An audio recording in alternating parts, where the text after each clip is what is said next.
नमस्कार, स्वागत है आपका। मैं हूं आपके साथ हिमांशु दीक्षित। बीजेपी ने चुनाव में तो सारी पार्टियों का सूपड़ा साफ कर दिया, लेकिन अभी देश भर में सफाई होनी आज भी बाकी है। कहने का मतलब यह है कि देश में पीएम मोदी का स्वच्छता अभियान अपने रंग में नहीं आ पाया। यूपी में गंदगी का आलम यह है कि हाल ही में जारी हुई स्वच्छता रिपोर्ट में देश के 434 शहरों में यूपी के शहर सबसे फिसड्डी साबित हुए हैं। मोदी के 3 साल के कार्यकाल पर हमारी स्पेशल सीरीज आधी हकीकत आधा फसाना में आज 3 साल में कितना साफ हुआ हिंदुस्तान।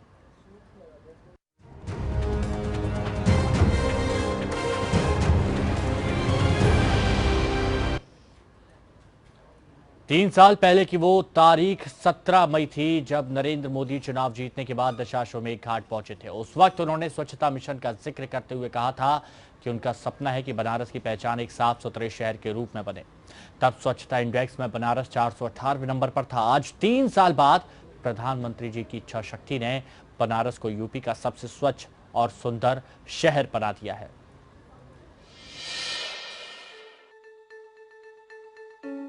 मोदी सरकार के 3 साल के कार्यकाल में स्वच्छता की हकीकत को आंकने की कोशिश करें तो इस अभियान की कामयाबी का उदाहरण खुद पीएम के लोकसभा क्षेत्र काशी को माना जा सकता है। काशी के सांसद नरेंद्र मोदी के 3 साल पूरे होने पर वाराणसी को उत्तर प्रदेश का सबसे स्वच्छ शहर माना गया है। शहरी विकास मंत्रालय की स्वच्छता सर्वेक्षण इंडेक्स में बनारस को 32वां स्थान हासिल हुआ है। बनारस 386 स्थान ऊपर चढ़ते हुए 418 से 32वें स्थान पर रहा। यूपी में बनारस 67 शहरों को पीछे छोड़ते हुए सबसे ऊपर रहा। बनारस को छोड़कर यूपी का कोई भी शहर टॉप 100 में स्थान नहीं बना पाया। बनारस के बाद दूसरे शहरों की रैंकिंग इस प्रकार रही: अलीगढ़ 145, जौनपुर 246, इलाहाबाद 247, लखनऊ 269। शहर के मेयर और टाउन प्लानर इसका पूरा श्रेय प्रधानमंत्री को देते हैं। मेयर का कहना है कि लगातार स्वच्छता को लेकर केंद्र सरकार की कोशिशों ने अपना रंग दिखाया है। पीएम की सक्रियता से यहाँ CSR मॉडल पर युद्ध स्तर पर साल भर काम होता रहा। लोगों की जागरूकता ने भी असर दिखाया और जनता ने हर मौके पर स्वच्छता मुहिम में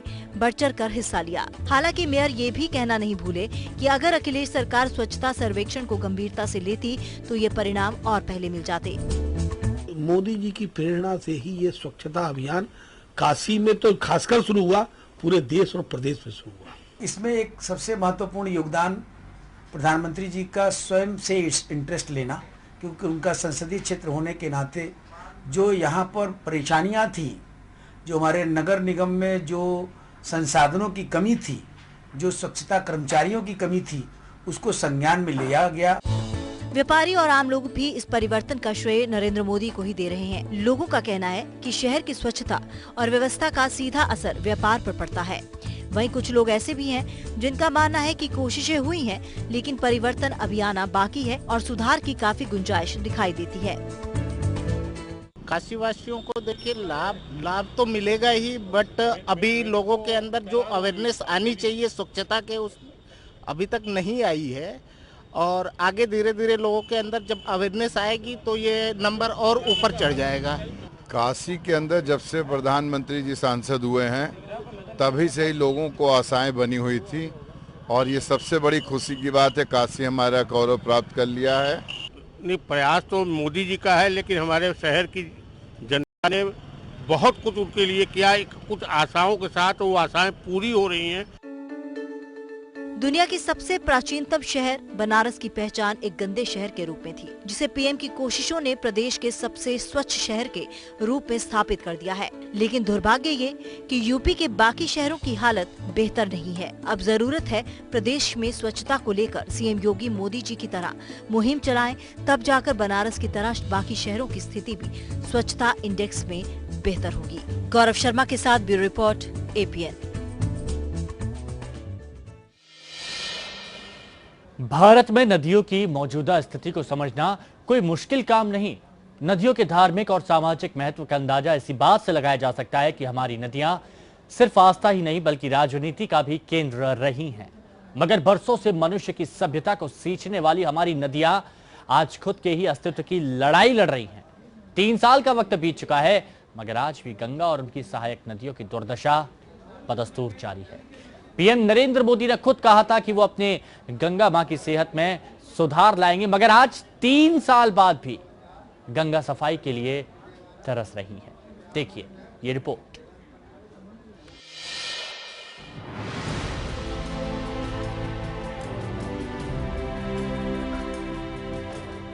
बनारस की 80 नदी अब नाले में तब्दील हो चुकी है। मोक्षदायिनी मां गंगा और प्राचीन 80 नदी का संगम पूरी तरह अपवित्र हो चुका है। जिस देश में नदियों को मां का दर्जा दिया जाता है, उसी देश में हमारी नदियों का वजूद खत्म होता दिख रहा है। 3 साल का वक्त भी बीत गया है, मगर अब तक पीएम का संकल्प पूरा होता नहीं दिख रहा। पहले उधर से जब बहता था 80 घाट से 15-20 साल पहले, तो इतना गंदगी नहीं था इसमें। इस समय इतना गंदगी हो गया है कि यहाँ पर नहाना, यहाँ से लेकर 80 घाट तक पूरा जितना मकान गंगोत्री बिहार में सबका सीवर इसी में आता है, जितना कूलर सब गंदगी इसी में आता है। इस कारण इसमें जो है नहाना धोना लोग यहाँ के एकदम सबसे ज़्यादा बहुत गंदगी इसमें है। कई नालियाँ हैं जिस पे कुछ नहीं हुआ है अभी तक, बस ये लगा दिया गया है जो कि कूड़ा को रोक रहा है थोड़ा बहुत, लेकिन ये मेन तो ये लिक्विड है पानी जो कि मिल रहा है, पानी में जो गंदा कर रहा है कि कूड़ा क्या, कूड़ा तो बह जाएगा, लेकिन ये पानी जो है गंदा कर रहा है, पूरा पॉइजनस कर दे रहा है पूरा। गंगा को साफ करने के लिए केंद्र सरकार ने एक अलग मंत्रालय का गठन किया। इसके लिए 20,000 करोड़ का फंड भी दिया गया। काशी में सीवेज ट्रीटमेंट के लिए 3 STP के भी निर्माण की योजना बनाई गई, मगर अब भी वाराणसी के रमना, दीनापुर और DLW STP का काम पूरा नहीं हो पाया है। आज भी गंगा में रोजाना 150 से 200 MLD सीवेज गंगा में बहाया जा रहा है, मगर इसकी सुध किसी को नहीं है। गंगा को साफ और स्वच्छ बनाने की बात काफी दशकों से की जा रही है। दावों और वादों की खूब बौछार भी हुई।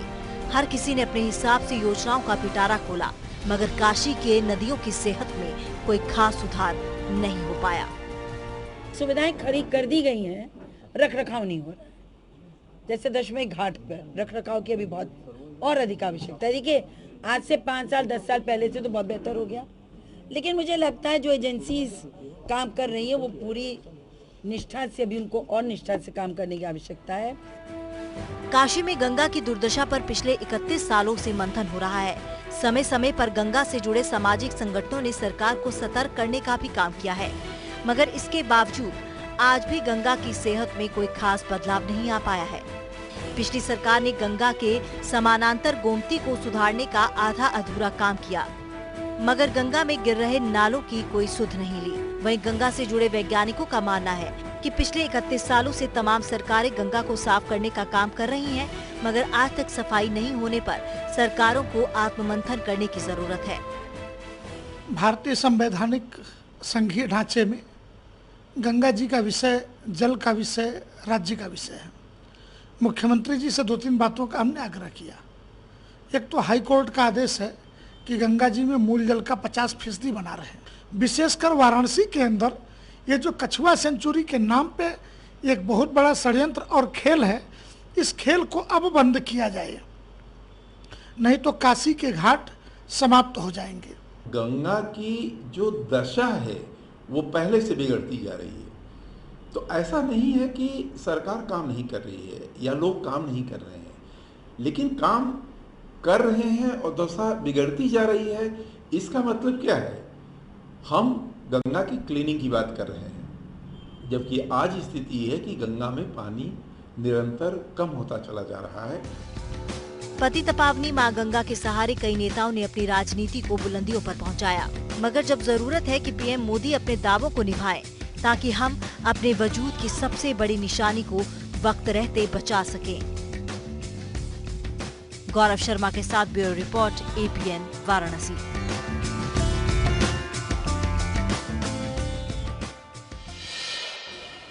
और आइए अब बात करते हैं यूपी के औद्योगिक शहर कानपुर की। भौगोलिक खूबसूरती के चलते ब्रिटिश हुकूमत के चहेते जिले में शुमार कानपुर महानगर सरकारी अफसरों की अनदेखी का शिकार है। स्वच्छ भारत मिशन के तहत हर जिले को साफ और स्वच्छ करने की कवायद शुरू की गई थी, लेकिन कानपुर में हर जगह कूड़े के ढेर देखने को मिल जाते हैं। सरकारी अफसर और वार्डों की सभासद जनता की समस्याओं को सुलझाने की बजाय टाल मटोल करते रहते हैं।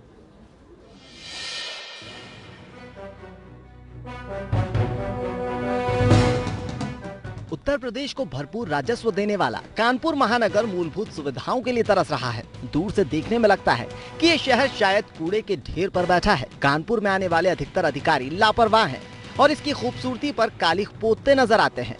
कानपुर महानगर के कई चौराहे ऐसे हैं जहां पर कूड़े का ढेर लोगों के लिए मुसीबत की वजह बना हुआ है। कूड़े से उठने वाली बदबू लोगों का जीना मुहाल कर रही है।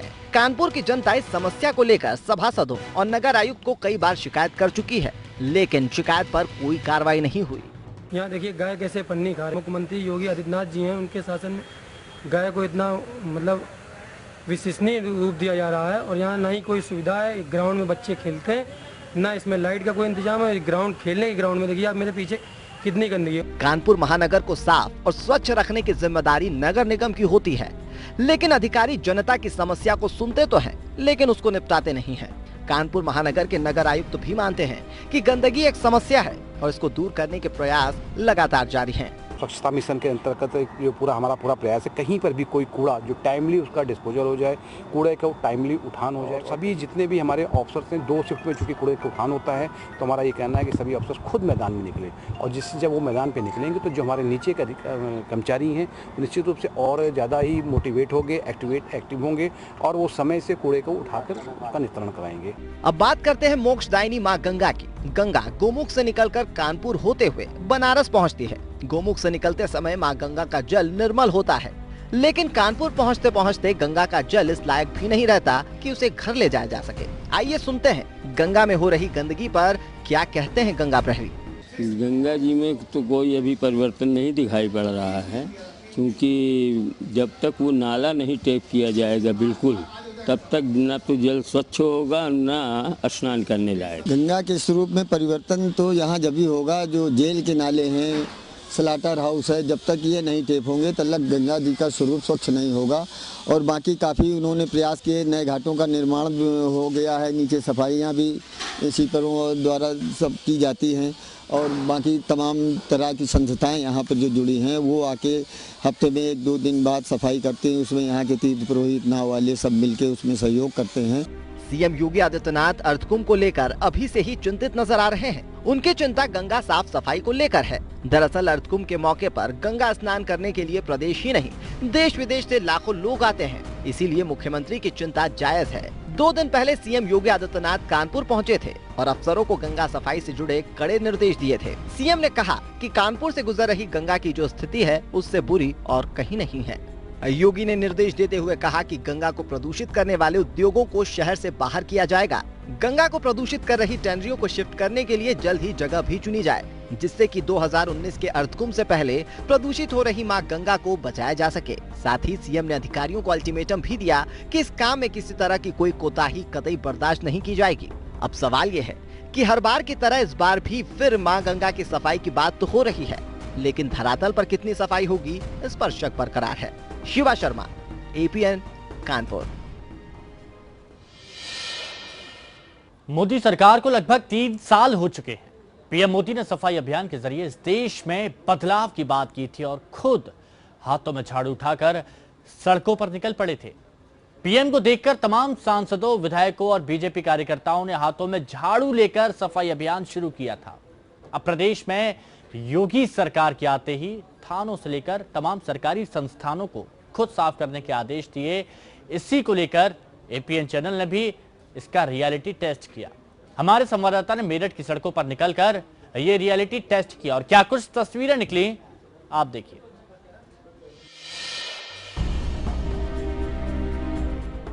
मेरठ की दीवारें एक एनजीओ ने किस तरह से महंगे रंगों का इस्तेमाल कर इन्हें पेंटिंग के माध्यम से सजाया है, लेकिन मेरठ की जनता और नगर निगम की बात करें तो देखिए कि यहाँ पर किस तरह से कूड़े को फैलाया गया है।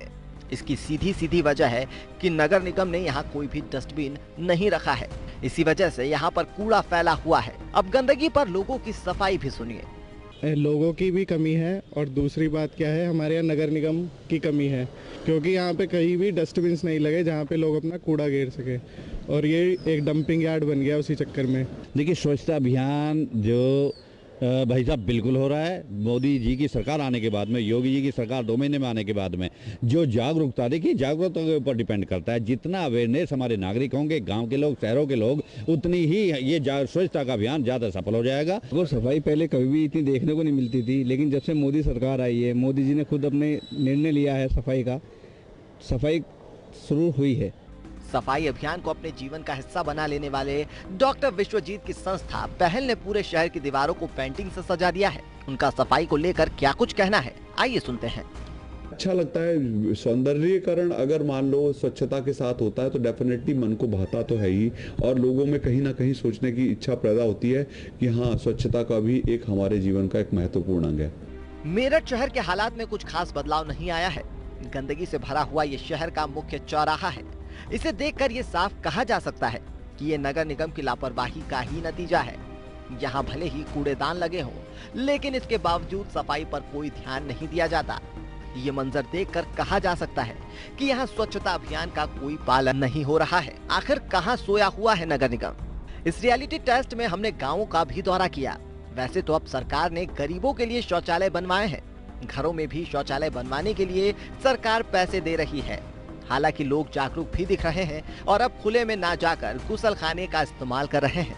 लेकिन बड़ा सवाल यह है कि सफाई के नाम पर करोड़ों खर्च करने के बाद भी हालात क्यों नहीं सुधर रहे हैं? भले ही सरकारी तंत्र कितने भी दावे करे, लेकिन आधी हकीकत आधे फंसाने का पीछे आप देख सकते हैं कि किस तरह से ये शहर का मेन जगह है और यहाँ पर किस तरह से सड़क पर गंदगी फैली हुई है, किस तरह से कचरा यहाँ पर है। आखिर कहाँ सोया हुआ है नगर निगम के? शहर के बीचों बीच इस तरह से ये डंपिंग ग्राउंड बना दिया गया। आखिर सरकारी तंत्र कर क्या रहा है? ये सब कुछ हकीकत यहाँ पर बयां होती दिख रही है। ये आधी हकीकत आधा फसाना नहीं तो क्या है। मेरठ से एपीएन के लिए परवीन चौहान। स्वच्छता अभियान को लेकर केंद्र से लेकर राज्य सरकार तक प्रदेश साफ सुथरा करने में लगी हुई है, लेकिन नतीजा डाक के 3 पात साबित हुआ।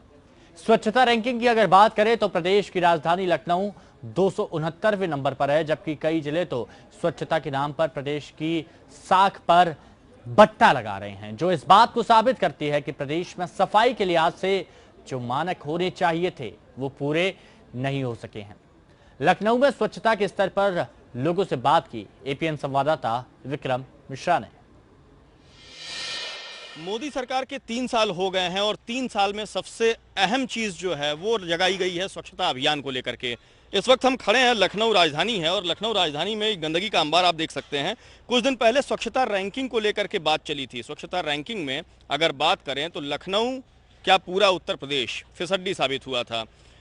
अधिकारियों की उदासीनता या हीला हवाली उनकी वजह माने या सरकार की कार्यक्षमता की वजह माने, यहाँ के लोग जो हैं वो परेशान हैं, वो पशुपेश में हैं कि आखिर गंदगी अगर इस तरीके से है तो आने वाले दिनों में बरसात का समय आएगा, लोग इनके घरों के बीमार हो रहे हैं। हमारे साथ कुछ लोग यहाँ के मौजूद हैं, उनसे जानकारी लेते हैं। यहाँ जो गंदगी का अंबार है, यहाँ सफाई वफाई होती है? कभी सफाई होती है, लगभग हफ्ते में 1 बार होती है, लेकिन यहाँ पे साफ करके थोड़ा सा लोग चले जाते हैं। आगे जो गंदगी है या जानवरों के ऊपर या लोग यहाँ पे जानवर पाले हैं, गोबर हो, उस पर कोई कार्रवाई नहीं होती है। सफाई की क्या स्थिति है? सफाई का कुछ कम है, बहुत कम। गंदगी से हम लोग परेशान हैं। बीमारी वगैरह यहाँ पे बहुत है, डेंगू वगैरह बहुत बुरी है। डेंगू जब होता है तो समझ लिया हर घर में हर एक मेंबर 1-2 पीड़ित रहता है उससे। बरसात के समय का आप जिक्र कर रही थी, बरसात के समय में क्या स्थिति है यहाँ की? बरसात के समय पे ये कूड़ा भर जाता है, निकलना हम लोग को मुश्किल पड़ जाता है बरसात के समय में, और कूड़ा सब रोड पे हो जाता है, नाली में हो जाता है, घर में पानी जाता है यही नाली का। आपको हम दिखाना चाहेंगे कि इसके ठीक सामने प्राइमरी स्कूल है जहां पर बच्चे शिक्षा ग्रहण करते हैं। नालियां जो हैं वो चौक पड़ी हुई हैं, गंदगी का अंबार इस कदर है। अब ऐसे में अगर स्वच्छता की बात कही जाए तो वो कहीं ना कहीं बेमानी साबित होती है। जिस तरीके से लोग यहाँ के बता रहे हैं वो साफ तौर पर जाहिर होता है कि जो स्वच्छता के मापदंड तय किए गए थे उस पर लखनऊ फिसड्डी साबित होता हुआ दिखाई दे रहा है। दूसरी तरफ अगर देखा जाए तो ये जो कूड़े के अंबार हैं वो कहीं ना कहीं नगर निगम और साथ में सरकार के प्रशासन की और अधिकारियों के जो हैं उनकी ही लाहवाली का कहीं ना कहीं मुजाहिरा करते हैं, साफ तौर पर दर्शाते हैं कि उनकी उदासीनता की वजह से लखनऊ जो है या उत्तर प्रदेश साफ नहीं हो पा रहा है। कैमरा पर्सन मन्ना के साथ विक्रम मिश्रा, एपीएन, लखनऊ। प्रधानमंत्री के स्वच्छता मिशन की विपक्ष तारीफ तो कर रहा है, लेकिन 3 साल बाद इसे नाकाम भी बता रहा है। इस मुद्दे पर एपीएन संवाददाता सुमंत कुमार ने जेडीयू के प्रवक्ता केसी त्यागी से भी बात की। सर, सबसे पहले आपकी प्रतिक्रिया क्या है? कितना सफल रहा स्वच्छ भारत अभियान की ये मुहिम, जो मोदी सरकार का सबसे ड्रीम प्रोजेक्ट है? नहीं, ये प्रस्ताव भी सुनहरा था और घोषणा भी बहुत सुंदर थी। और गांधी जी के भी, साबरमती आश्रम के भी 100 साल इसी वर्ष पूरे हो रहे हैं और स्वच्छता पर गांधी जी का भी बहुत ध्यान था। मुख्यमंत्री, मंत्री, एमपी, अधिकारी पिछले काफ़ी दिन पहले स्थान स्थान पर झाड़ू हाथ में लिए और सफाई की तरफ इंगित करते दिखाई दिए, तो एक आशा और विश्वास का वातावरण बना कि हम स्वच्छ भारत की तरफ बढ़ रहे हैं। लेकिन इधर जो रैंकिंग आई है, जो भारत सरकार के आंकड़े आए हैं, ऐसे बड़े बड़े शहरों में इतनी दुर्गंधता देखने को मिली है, बदबू देखने को मिली है, और देश के हर हिस्से में। तो ये कागजों पर एक तो ज़्यादा से बढ़कर रह गया है और एक इसका प्रचार प्रसार बहुत ज़्यादा हुआ। इस तरीके से इस मुहिम को सफलता मिलनी चाहिए थी, उस तरीके से सफलता नहीं मिली, लेकिन इन्होंने ये भी कहा कि सब लोगों को इस दिशा में मिलकर प्रयास करने की जरूरत है ताकि इस मुहिम को सफल बनाया जा सके। कैमरामैन गणेश के साथ सुमंत कुमार, एपीएन, दिल्ली। तो आप देख रहे हैं हमारा खास कार्यक्रम, खास सीरीज की 3 साल में कितना बदला हिंदुस्तान। मोदी सरकार को 3 साल होने को हैं, कितनी तस्वीर बदली है। आज बात सफाई की, और यूपी के सीएम योगी के शहर गोरखपुर का क्या हाल है, ये भी देखिए।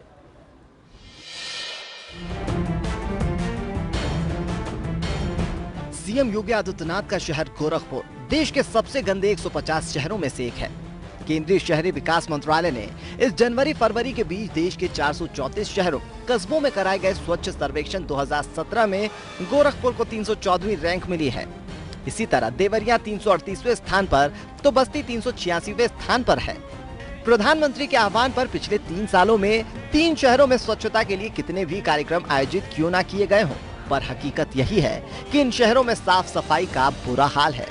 कूड़ा ट्रीटमेंट की बात हो या फिर घर घर से कूड़ा उठाने की योजना, हर मुहाने पर मुख्यमंत्री का शहर पिछड़ा हुआ है। शहर को साफ सुथरा रखने की प्रशासनिक जिम्मेदारी नगर निगम, नगर पालिकाओं की है। घर घर से कूड़ा उठाने की योजना सभी वार्डों में लागू नहीं की जा सकी है, तो ठोस अपशिष्ट प्रबंधन के पैमाने पर भी निगम की स्थिति बुरी है। तमाम दावों के बाद भी अब तक शहर में ठोस अपशिष्ट के निपटारे के महेश्वरा में प्रस्तावित योजना भी पूरी नहीं हो सकी है। ये हाल तब है जब खुद सीएम सफाई के झंडा बरदार है। मुख्य सड़कें हो या गलियां, नव विकसित कॉलोनियां हो या पुरानी रिहायशी क्षेत्र, हर जगह गंदगी का ढेर लगा होना आम सी बात है। प्रधानमंत्री के स्वच्छ भारत अभियान की शुरुआत करने के बाद सभी जगहों पर जोर शोर से स्वच्छता की मुहिम चली थी, जो समय बीतने के बाद बंद पड़ गई। और ये पूरी तरह से स्वच्छता अभियान कहा नहीं जा सकता, बस ये मिशन के तहत से हम लोग कर रहे हैं और स्वच्छता हर व्यक्ति के लिए जरूरी है, ये हमारा मानना है। हर आदमी कम से कम उसको लेके सजग है कि स्वच्छता रखा जाए, जिससे देश, समाज और पूरी व्यवस्था स्वस्थ रहे।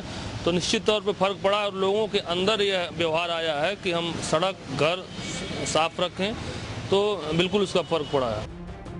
वहीं जब गोरखपुर के मेयर सत्या पांडे से पूछा गया तो उन्होंने कहा कि ये स्थिति निराशाजनक है, हम नए सिरे से कोशिश करेंगे। सॉलिड वेस्ट मैनेजमेंट योजना की राह में अड़चनों को हटाने के लिए भी वो फिर कोशिश की बात कह रहे हैं, लेकिन सच्चाई तो ये है कि गोरखपुर प्रधानमंत्री के सपनों पर बिल्कुल खरा नहीं उतर पाया है। जगदम्बा त्रिपाठी, एपीएन, गोरखपुर। तो फिलहाल अभी के लिए मेरे साथ इतना ही, दीजिए इजाजत, लेकिन आप बने रहें एपीएन के साथ। नमस्कार।